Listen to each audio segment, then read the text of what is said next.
a trophy. Hello! And welcome to another fine installment of Midlife Krisis. Friend, it's so good to be back here with you in the dojo of learning and the dojo of experiences. What have you learned here, Brian? A bunch of shit, dude. Like way too much to get into now, dog. You know what a cracker is? Whippets. No, it's oh god, too much. That escalated so quickly. I thought you were just going to talk about Corey Haim movies.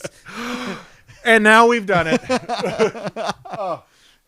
So, Double Switch, starring Corey Haim, is just about the best time you're ever going to have. It really is the best really time. is a great time.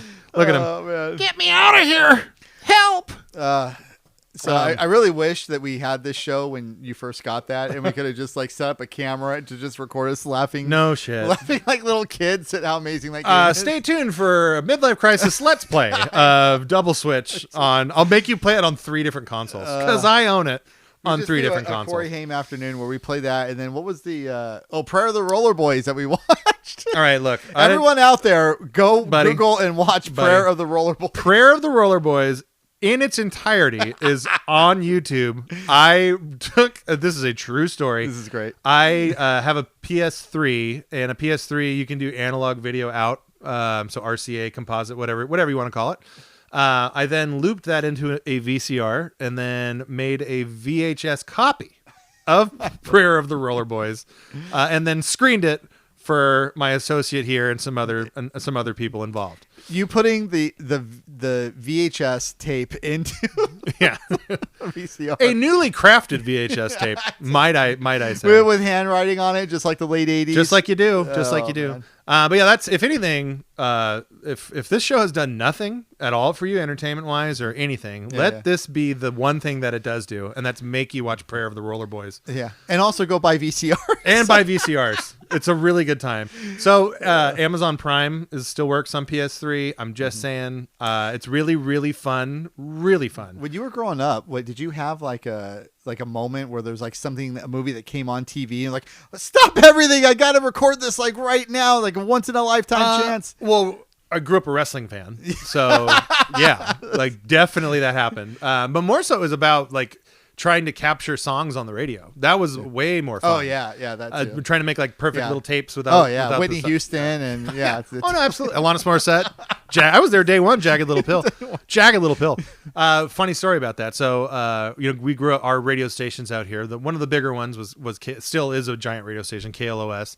It just plays like the same 4 Led Zeppelin songs over and over and over. Weird how that. Yeah, but classic rock. Back in the day, it used to be like an alternative radio station. I remember my sister and I were. It was during summer vacation. That album just came out, so I was 10 and my sister's like 13. And so she's, just a colossal bitch. She's 13, right? She was my best friend at the time, so there I remember. So one day we were fighting, as we did. And no, my sister and I were really close today, but there was this period of time where she was starting to be a teenager and I wasn't there yet, that she was awful. And so we got in this physical fight, and this is still before I became bigger than her. When the fighting stopped. That's when the fighting stopped. But we had been calling KLOS all day to hear You Gotta Know by Alanis Morissette. And so we go from fighting to like calling the radio station, fighting, and then so eventually this is like the peak of us had she had done. So my sister was like in dance classes and stuff growing up, so she could throw a high kick. All right. I had testicles, had them, and my sister threw one of her patented high kicks right where those testicles used to be, my 10-year-old little jewels. And like I evacuated everything in my body. Like I threw up, snot, crying, pissed myself. It was like she like exploded a fucking water balloon, but the water balloon was her precious little baby brother.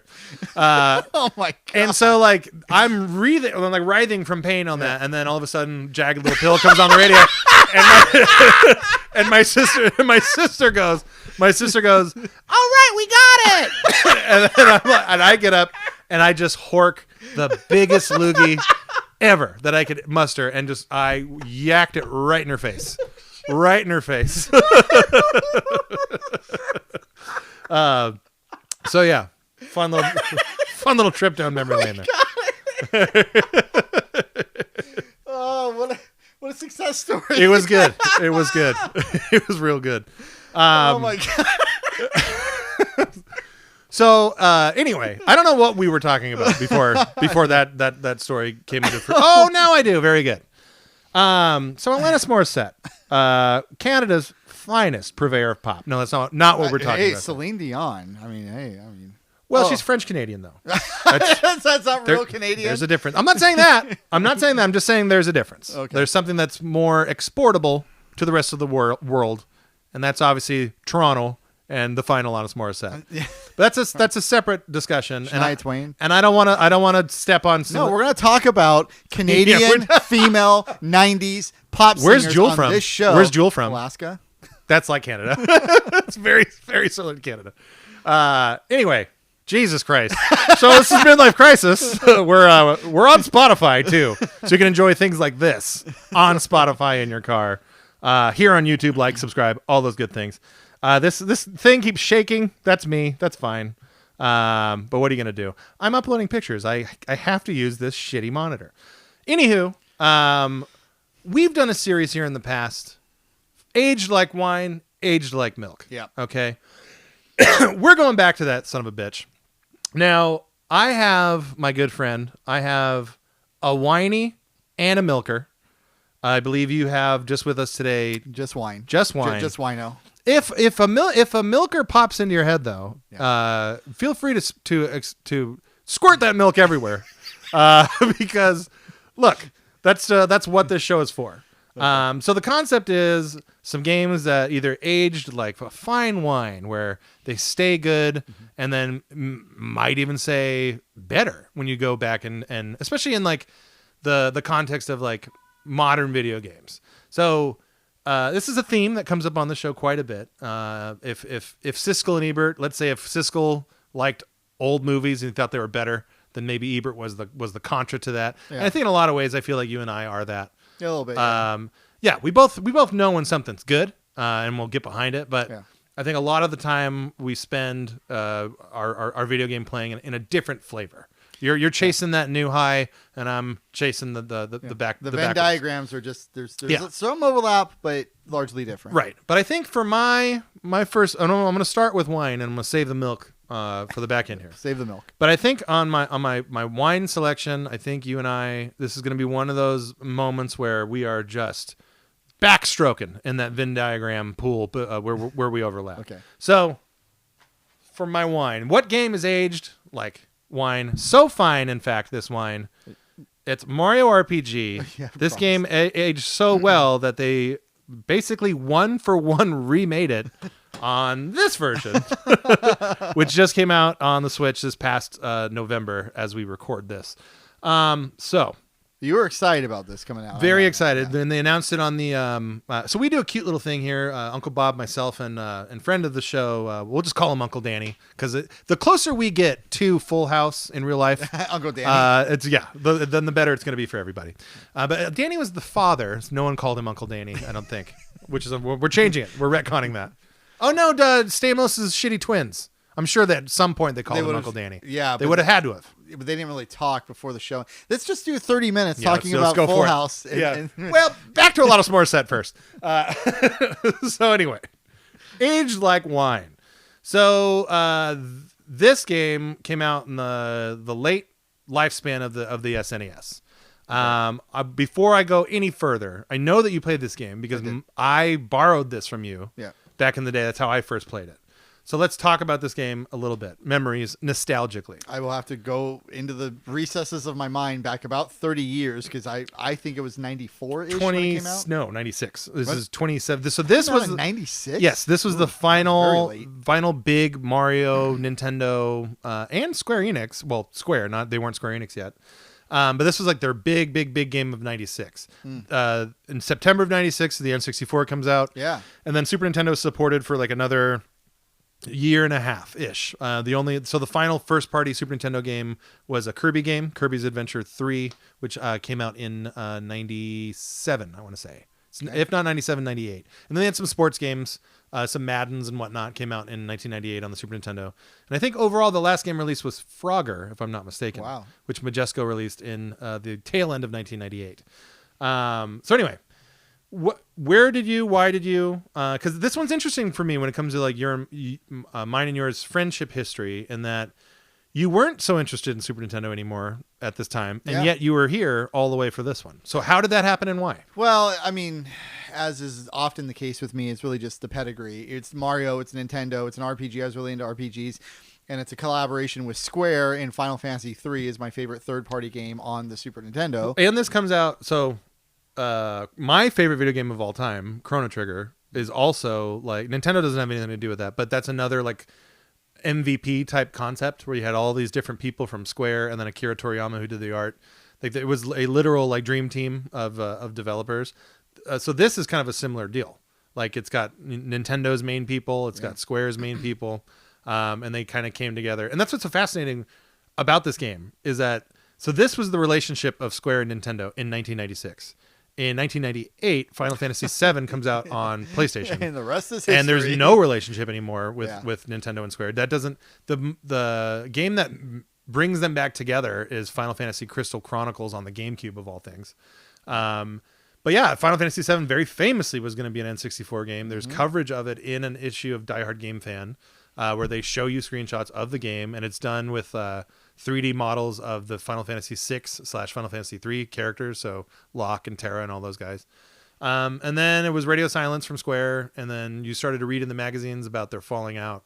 And it really boils down to one thing, and that's Square wanted to make the games that they were working on, and they didn't believe in cartridges anymore. Yeah. And Nintendo very famously, infamously, said, we know better than you, Square.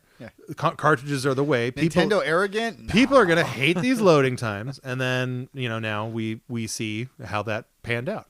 But before that, disastrous, in my opinion, decision came to fruition. History altering. This guy happened. And buddy, that game is so damn good. So what do you remember about the game? When's the you didn't play it since then, right? Okay. No. So tell me your memories of the game and particularly the gameplay. Because that's what I'm going to go with. I could not tell you a single thing about the story. Yeah. The gameplay, my only memories are that it was like Final Fantasy, Final Fantasy III. Turn-based, yeah. Yeah, turn-based. Really fun. Mm-hmm. I have memories of it being fun, like the abilities that the heroes would use being fun. And really long. One of the recurring memories that I have, and of course games seem longer when you're a kid. But I just remember, like, when I beat this game, I was like, that's the most time I've ever spent in a video game ever. I'll probably never spend that much time again. And then 2 years later, I spent like 100 hours in Baldur's Gate. Right. But at least at the time, this was the gateway drug to longer RPGs like Baldur's Gate. You know what's so funny about that is I have the exact same memory of it originally from back then. Now I obviously own this copy on Super Nintendo, and I have played this copy. Actually, so I taught my son how to read using Mario RPGs. Yes. Not only this game, but Paper Mario for GameCube. Like he was already like naturally learning how to read on his own, and so I was the stay-at-home parent at that time. Yeah. And so I wanted to play those games anyway because I had them, and like it just worked out. So it kept his interest, and the words were complicated enough to where like it was really benefiting him growing in that avenue, but not so complicated that he couldn't like pick out the words that I was telling him to. So I have really fun childhood memories of this game, and then now I have really fond like parenthood memories of this exact game. But I had that exact same memory as you. Like I remember this game being very, very long. So what is the truth is that we were really bad at playing that game because this game takes and this is a selling point about this game. Yeah. That's a 20-hour RPG. Is that what it is? 20 hours, easy. And so for me, I specifically remember the last boss being my big hang up, the sword Smitty guy. He's like the main villain of the game. And I remember losing over and over and over, and then like having to walk back into like a couple other rooms and just fight two Koopas over and over to grind. And it was brutal. It was like a really shitty experience as a kid. But going back and playing it as an adult, it's just a breeze. And again, I'm only talking about the Super Nintendo. I haven't gone over to the Switch yet. But the Super Nintendo one, the music is awesome, super memorable. Visually, it's at the time when pre-rendered graphics were like the most important and coolest thing around. So Donkey Kong Country had already come out. Killer Instinct in the arcades had already come out.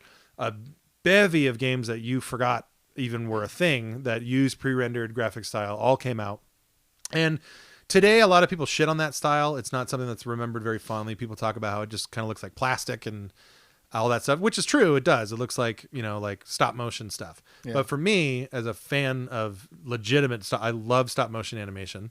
The look for me is timeless. So like where I can see if you don't like looking at overly shiny, like early 3D rendered stuff, you aren't, that's not this game ain't going to change that opinion. I should have added that. I remember that too, that the specific look of it. And I loved it. I loved every minute of it. And it felt at the time like, okay, this is the next step and the next step and the next step. And this was sort of the pinnacle of the Super Nintendo graphically. So I loved it then. I think I would love it now. Well, that's the selling point. This game is out. The PlayStation in America is already out. The Saturn is already out. And this game is like competing with those systems. And it's like, you can't sit here today and look at like some early PlayStation 1 games, like Twisted Metal 1 or one of those games, and like look at this game and be like, well, yeah, there's really no comparing the two. But at the time, if you lived it, there really was like a seeming parody there, and it was kind of mind blowing. It's part of the reason why Super Nintendo was so successful, is like they figured out this gimmick with Donkey Kong Country to make their 16-bit system be deceptively 32-bit, whereas game makers like Atari, which had a 64-bit system, could barely make that thing look like a Genesis, which is sweet.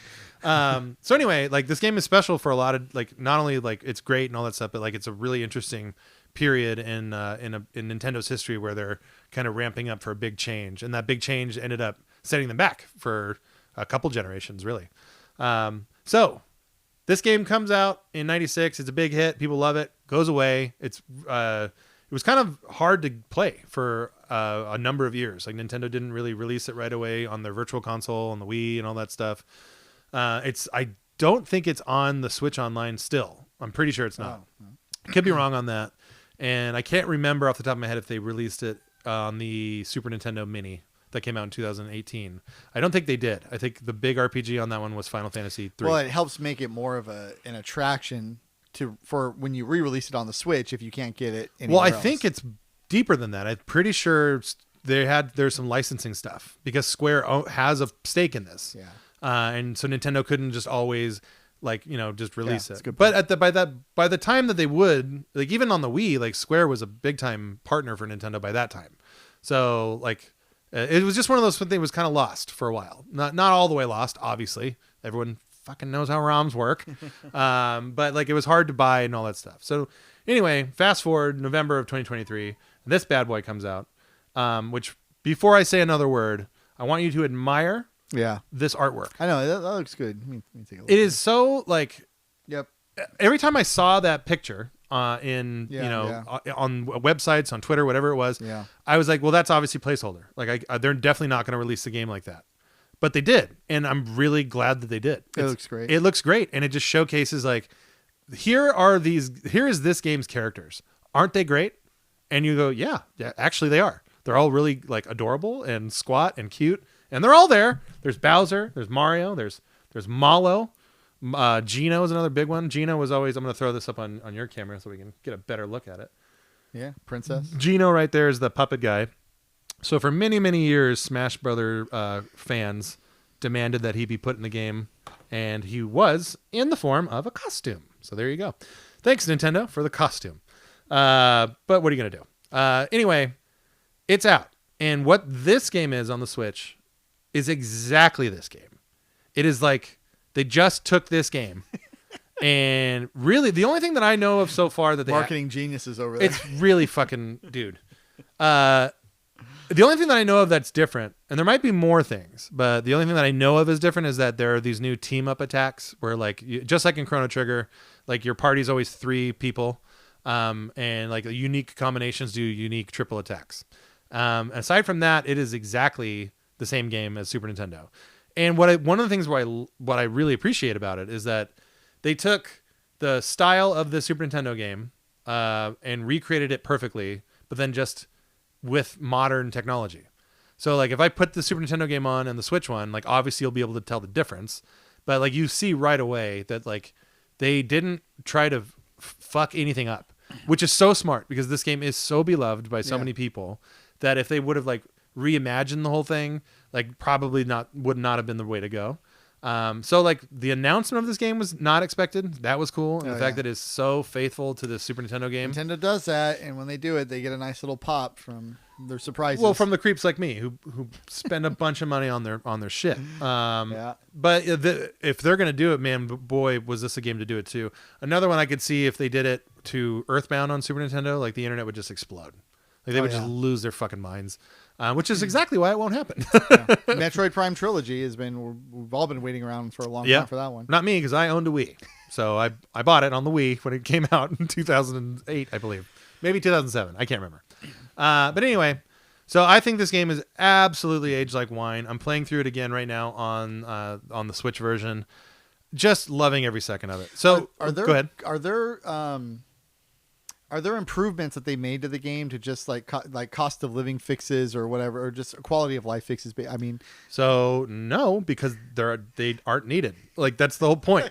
Like this game was so tightly designed and so fun and fresh to play that all of it feels new. So like if you're a person like me who's played this game in the last 5 to 10 years, like I'm still like, wow, I can't believe they did this so well. And if you haven't played this game ever, you're gonna love it. And like you, if you haven't played it and you had fond memories of it when you first played it, if you go back and play it now, you're going to be like, holy shit, what a great game. Okay, but wait, you have very easy access to a Super Nintendo in the dojo here, don't you? I have a US and Japanese Super Nintendo, yes. Okay. Yeah. You didn't have to overstate it. I'm going to every time. So did you pay $60 for this? I paid 20, friend. And that's because I had a little bit of Christmas money. So take that, chew on. No, but I look. So I love this fucking game. It's one of my all-time favorite Super Nintendo. You could just put that in your. You're right. I absolutely could play this game, which I have done generationally now.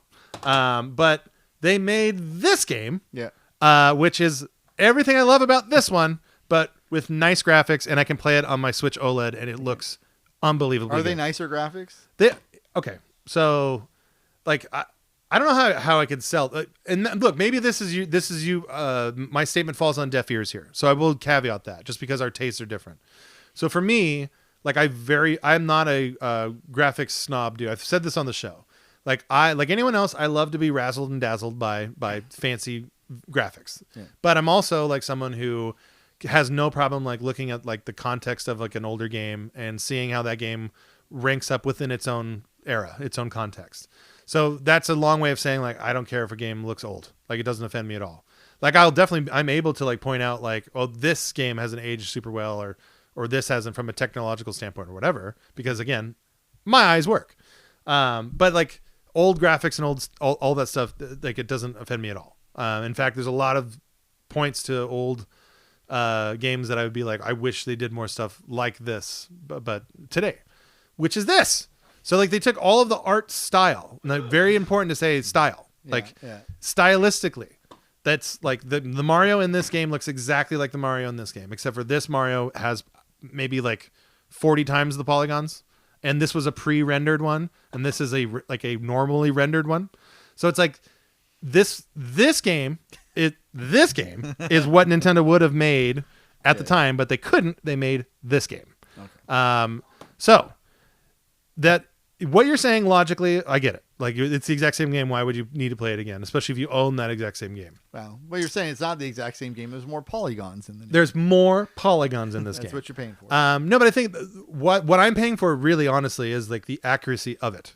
Like if that makes any sense to you at all. And if it doesn't, that's fine. It doesn't. But it's the fact that they remade this game to such an excruciating detail and hit every little thing that makes the original so good. And like they took that and knew that and correctly massaged it to a place to where it wasn't gonna fuck anything up. If it was only gonna enhance it. And so that's what this is. It's this game, the Super Nintendo game, enhanced all the way in every capacity. So new soundtrack, but the same music. It's new graphics, but the same art style. Like to me, that shit blows my mind, especially if it's a game that I love like this. So if this treatment were to happen to, and they just did it for a game that I don't give a shit about, which is Star Ocean Part 2. So for RPG fans that like follow all of Square Enix's stuff, Star Ocean is a deep cut series. They've been making games for it since the Super Famicom. But like this new one is like they usually just shit out these crappy ports and they look like mobile phone games, and that's what Square Enix does. Yeah. That game they took the extra step. Like they ran it through the Octopath Traveler machine, and they did that look that I think Square is really, really good at, that 2.5D nostalgia pixel art thing, and it looks fucking great. So if this were to happen, this treatment here, the Mario RPG treatment, were this to happen to, let's say, Chrono Trigger, okay, I would lose my mind. I would spend happily spend $70 to buy that game, and I would do it way faster than spending that same $70 on sequel to whatever fucking stupid ass forgettable part 8 of whatever series of games that you would spend your money on first. Maybe this will open the door to that. Is that possible? I don't know. Like I really feel like it has. Like it's this game. It's been Mario RPG has been getting glowing coverage as it deserves because the source material is so good. Yeah. Like they could have done. They being Nintendo could have been real shitty about this. And you don't remember this because this was deep during your WoW years. But when Mario had a 25th anniversary, Nintendo's response to that was to release a version of Super Mario All-Stars, the Super Nintendo ROM, in a box that came with like a 10-page book and a CD that literally included the sound effect of collecting a coin was a track on that CD. They released a Super Nintendo ROM on a disc in a box for $50 to celebrate Mario's 25th anniversary. And where is it, Brian? Is it in the dojo here? It is. It's back in the recesses where you are not allowed to dig. For my constant fear of you smashing everything that I have, unintentionally, of course. No, not a malicious bone in his wonderful klutzy little body. But yeah, man, like this is. I love this. I love what they're doing. I hope this isn't like a one and done thing. Obviously, for a subset of gamers, nostalgia works, and it works big time. Yeah. I would argue that that's half of this show on this side of the table. That's what I care about the most is retro gaming and nostalgia and all that stuff. And then the other half of our representation here, the yin to the yang, if you will, is all like the newer stuff. So this is they made this for me. And I'm very happy that they did. And it's a great game. Can't recommend it enough to people who have any sort of fondness at all for this. Or even if you want to play a breezy little RPG. I birdwalked a bit here. What you mentioned the gameplay earlier, and I'll wrap it up on this. What's so special about this RPG is that it is turn-based, so your memory is right about it being similar to Final Fantasy III. But what it brings to the table, and then what this series has brought to basically every RPG that apes this, is it has a very fun timing-based mechanic, a full gameplay hook. So if you push a button, just like in Street Fighter III, for example, if you parry at the right time, like you negate all the damage. Or if you do one of Mario's jumps and you push the attack button right before the jump hits, you'll do another jump. And that's in both games. Yes. Yeah. That was established here in the Super Nintendo game. And then it's obviously here in this 1-to-1 remake of that game. But it also, that mechanic is in all of the Mario RPGs, every one of them. And it started with this game. So the Superstar series, that was Game Boy Advance, the Paper Mario series, which has been on many consoles now. You've never played any other Mario RPG other than this one, right? Correct. Okay. Including Paper Mario. Those are, man, you never do this because I get it. You have a lot of stuff. You got like 1,000 kids and a full-time fucking legal practice. So time is a thing. And a bunch of brand new games to play. Throw them in the trash. That's where they belong. You should really, it's garbage. You should, where's the timing? Where's the fun rhythm? Where are the funny, cute jokes? They're not there. Anyway, yes, you can bring to the table other than bestiality. I was just going to say, yeah, you can bang a lizard, man. You can do that. And full credit where it's due. But play Paper Mario. So up in 2024, the GameCube one, which is by far the best one, is coming out on the Switch. 1,000 Year Door. Buy that game, play that game. Stop playing whatever game you're playing at that time.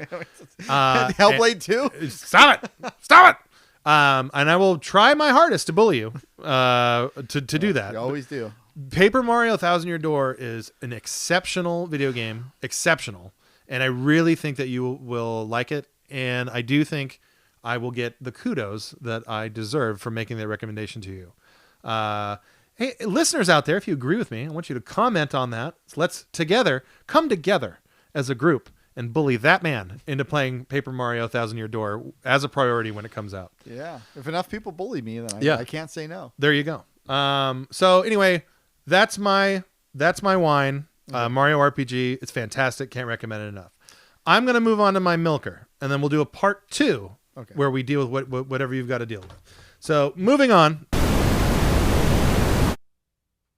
What? Welcome to my cavern of infinite terror. I am the being they call Ooh, and I am here to conjure the blood and the evil from the darkness within.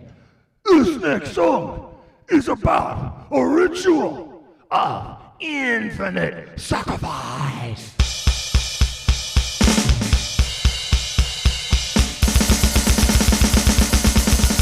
Wait.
I have a milker, and if I'm honest, this one hurts. Like, I had a challenge of finding something to fit that category.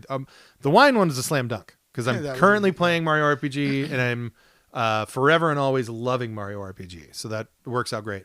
Okay. But for my milker, I had to go through the collection here. What you see on the show is only half of what really a third, because this bad boy is real deep. But I have a whole other room over there that's also full of video games. So I had to dig around to find something. And buddy, this one stings. What'd you find? So this is I'm gonna go to your camera with it. This is Ecco the Dolphin for the Dreamcast, Defender of the Future. And I think before I get into this one, I do need to bring the people up on the series and my fondness for it before I dive into here. So Ecco the Dolphin, when it first came out, was first marketed, it was like the very beginning of the Welcome to the Next Level. Yeah. Sega firing on all cylinders. Like probably an example of not just marketing in video games, but marketing in America, period. Like a real true success story of like the power of successful marketing, and how if you have that and you have the right products to pair with that, like you'll fucking take out Nintendo, because that's what they did. Strange as a kid to see buzz about a game. I mean, amongst young boys, yes, a game about being a dolphin in the water. So I was in a group of that peer group existed, and I was the only member of that peer group that had any interest at all in Ecco the Dolphin, because it was a dolphin. So for me, I'm a marine biology nerd. I've always been a marine biology nerd. Shark Week is a holiday. It is a holiday week. My sea anemone is my favorite anemone. It's not even a vertebrate. No, I'm not gonna let you do that to me. I'm into apex predators, pal. Anyway, I love marine biology. Always have, always will. There was a long time in my life where I thought I was gonna go to college to do that shit, and then I found out that around puberty, my brain and math don't agree. And you need that kind of shit for that kind of degree. But I have an aunt who's a retired marine biologist. Did it for like 40 years or something like that. But I've always loved it. Grew up watching Jacques Cousteau, so on and so forth. So Ecco the Dolphin from the Genesis is a game that I loved. I still love it. There are some complaints that I agree with. It's a very obtuse game. It's very easy to get lost. Yada, yada. It's hard as shit. It's such a hard game. But I played that game to death as a kid, and I actually beat it. And I've bought remasters of it over the years. Like I'm a big fan of Ecco the Dolphin on the Genesis. So this game for the Dreamcast, I was a big fan of too. And so the Dreamcast came out while I had my first job. So it's my second favorite system of all time, behind the Super Nintendo. And a big part of that is like the nostalgia that I have of being a 15, 16-year-old kid getting money for the first time and buying shit for me. I've never heard you say anything bad about the Dreamcast ever. I don't. Well, here this is pure shoot, brother. Nobody says anything. If you own a Dreamcast during the heyday, nobody says a bad thing about it, because it is like literally one of the best, pound for pound. It's one of the best systems ever made. Like, if you look at that library, look at what the system does, look at the library, look at the consistency of quality within the library, and more than that, and what really piques my interest and my taste overall is like, it was Sega really being creative, like maximum creative. You have games like Cosmic Smash. You have games like even there's aspects of Sonic Adventure, even though that game has aged. That's you want to talk about a milker, pal. But like, it has really weird concepts. Like there's games like Power Stone on the Dreamcast, which like those are MOBA games 20 years before MOBA was a thing. Like I can go on and on and on about how Seaman, it's a virtual pet that tells like self-deprecating jokes. Like, it's, what are you doing over there? And that's the magic of Sega during the Dreamcast. It's like just ultra creative, almost like a sense of like desperation, because they were desperate, like they were getting destroyed. The Saturn did so much damage to the Sega. Well, Sega did the damage to Sega in America. Yeah. But the Saturn in particular was such a failure in America, and not a failure in Japan, that like they didn't know what to do. Like that, just that alone, the fact that the Saturn was a pretty big hit in Japan and a big giant failure here in America, like it got Sega all crossed up. So they didn't really know what to do. So the Dreamcast is them like, just like, well, fuck it. It'll go on the internet. Who cares? It's the year 1999. It's still going to go on the internet. Like, we're going to make Phantasy Star Online, like the first MMO on a console. We're doing that here. Like, all this stuff. So anyway, Ecco the Dolphin kind of has that spirit. It's this 3D world of an Ecco the Dolphin game where you're in the ocean. It's got beautiful graphics. Obviously, context being key there. They haven't aged as well. But for me, like, I always argue the 6th generation, and I just recently learned this. I called it the 7th over and over again when we were talking about our what's your favorite era of gaming. But the 6th generation of 3D graphics is, to me, like that. It's the equivalent of 16-bit and pixel art. So for me, when I see a PlayStation 2 game, a GameCube game, Dreamcast game, yeah, the graphics don't look as good as today, but they're good enough to where like I am not offended at all by them. Some PlayStation, some Saturn, some N64, yeah, okay, like that.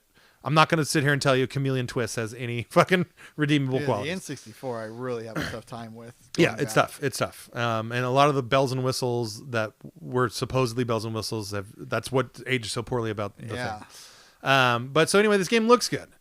It's playing it. That's the problem, is playing the video game. So it's a 3D Ecco game. So you're a dolphin. You can swim fully 3D. The problem is that when you do that, like your horizon gets mixed up immediately, and then the camera is so slow to correct itself behind Ecco. So, and in the early stages of the game, it's kind of not that big of a deal, because like the levels are a little bit smaller, and also like you're in like quote unquote reality world. Like, so like the ocean looks like the ocean that you are familiar with. Yeah. later in the game and later in other Ecco games, you go to otherworldly type places. And that's where the levels expand and get huge, labyrinthine even. And all of a sudden, like, you really, really are missing, like, having the sense of direction that, like, because in the early levels, like, you can at least see, like, okay, the ocean is brighter here, so the sun is there. But when everything is black, like, you have no idea what's up and what's down. Yeah. And that's a feature, not a bug. Yeah, well, totally. It's a giant problem. Like, midway through this game. Well, so first of all, I bought this game when it came out. I was very excited for it. I've established I love Ecco the Dolphin. I am unapologetically butch about how much I love Ecco the Dolphin. But this game, I was so excited for it, and it's like this is 20 years later, and I still feel like, well, maybe I should give it another shot. And like I've done that so many times. Like I've gone back to try this game again, waiting for it to magically become good, and it just never is. It's what's funny to me. The best parts of this game are. There's several areas of the game where they go to like a 2D style, like the original Ecco. And when you play those and you're like, God damn it, why couldn't you have made the whole game this way? Like you could have, and it probably would have still had some problems, but it would have been better than what they had on offer. So yeah, the biggest complaint I have with it is the orientation stuff and having to like correct your horizon. It's just impossible. Well, you said that was difficult in the first game too, though, right? Well, so the first game, no, because it's 2D and like the world never changes. Like the north is always north, south is always south. It's hard. The game is hard in that like the levels do get very maze-like, but I mean it's a 16 like Genesis games did that. Like I'm sorry to to break the news to you, but a way developers, padded out their games. Oftentimes, you had things like limited credits, and then you had these levels in games that just went on and on and on and on to pad that experience out. And it's an easy thing to do if you think about it from a technical standpoint. You're just reusing the same sprite assets, and you're just adding more of them. So all that stuff makes sense, but it doesn't. Oftentimes, I find Sonic and Knuckles, looking at you.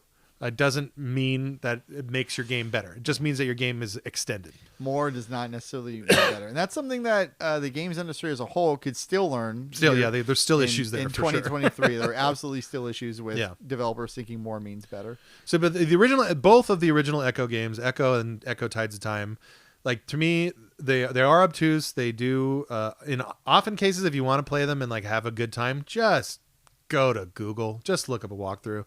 Be a grown-up and cheat.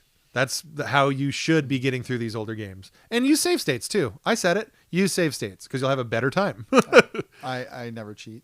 Well, you also never play old video games. So there's that. I do. That's a lie. That's a lie. Stay tuned for Bob Bear's Wine, where I talk about old video games. I can't wait. So anyway, I'll end it here on my milker. Ecco the Dolphin, Defender of the Future, something that I really wanted to be good when it first came out as a staunch Dreamcast defender and appreciator, and also narrative Dolphin appreciator as well. Who doesn't appreciate a narrative Dolphin? How were you on Free Willy growing up? Were you big? I know he's an orca, but... Oh, so first of all, thank you for making that correction. And second of all, it was good. I had a really good relationship with Free Willy. I was an owner-operator of a VHS copy of Free Willy, and I believe we watched it in our house quite a few times. It was that was your go-to for the you see that coming on TV and you race to the VCR to hit record, or did you actually spend money? That was the hard copy was bought on that one. Guys, you made the extra effort. Do you forget Free Willy Mania? That movie was like, I do. It was gigantic. Yeah, it was a huge thing, and I was fucking 10. So of course I owned Free Willy. We could not get. Well, here I'll end the show with a bit. I could not get my mom to actually buy any VHS videos ever, even though we actually had money. It's like, she bought tapes, buddy. So I would have to do the record thing, but here's the other side of it. It's like she was so strict that she wouldn't she wouldn't buy us videos, but then didn't care what we actually recorded. So, and this is just perfectly keeping on brand with what you know me to be. Yes. One morning in 1987, I'm 7 years old, and Dirty Dancing comes on.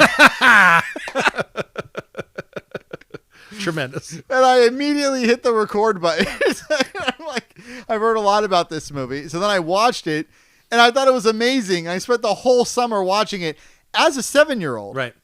Now, I'm not sure what you remember about that movie, Brian, but there is the movie is really about a 30-year-old man like seducing and deflowering a 16-year-old girl. Yeah. That's the A plot. So different time. The B plot is a botched abortion and a lesson on the evils of libertarianism.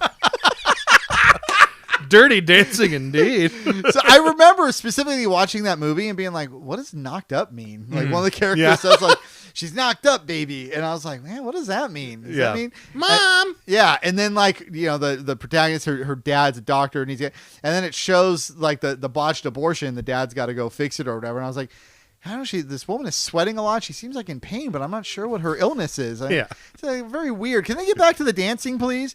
It's so cool. I used to watch at 5-6 years old, for whatever reason, I would always watch the original Color Purple.